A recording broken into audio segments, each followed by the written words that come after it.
بیاین که با هم بریم یه ویلای بدون برق رو برقدارش کنیم. برو که رفتیم. به چه آب و هوایی داره اینجا.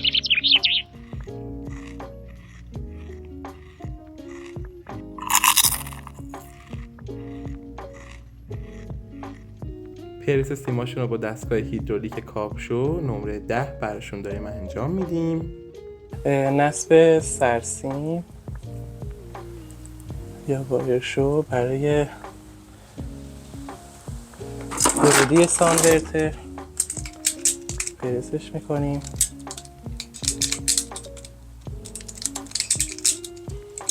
خب بیایید جلوتر.